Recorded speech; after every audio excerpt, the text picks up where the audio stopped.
You'd assume anything sold in every kitchen aisle has been proven safe. Non-stick pans never had to prove that. They were grandfathered in before anyone tested what happens when you heat them. If you've cooked eggs, pancakes, or anything healthy in a non-stick pan this week, and most people have, this applies to you. Not because the pan is scratched, because it's working exactly as designed. There are 4 things about that coating nobody puts on the box. Starting with the one that has nothing to do with scratches or damage. The coating, PTFE, wasn't developed for cooking. It was engineered as an industrial lubricant, then marketed to households once manufacturers realized it was frictionless. Long-term safety testing came after it was already in kitchens, not before. That's the origin. The next part is what happens when you actually turn on the stove. You'd think a scratched pan is the dangerous one, and damaged pans release compounds too. Heat alone, especially above medium-high, is enough to break down the coating at a molecular level. Even when the surface looks perfect, independent studies have linked certain PFAS compounds, the family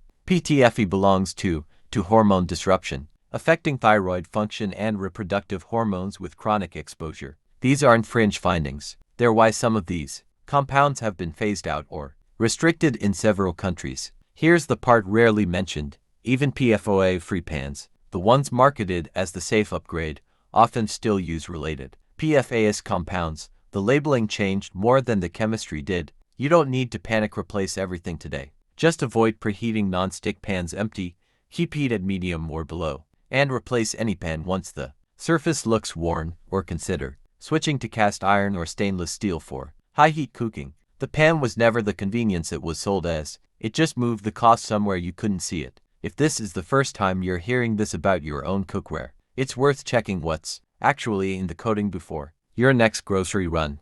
And if this changed how you'll cook breakfast tomorrow, subscribe today.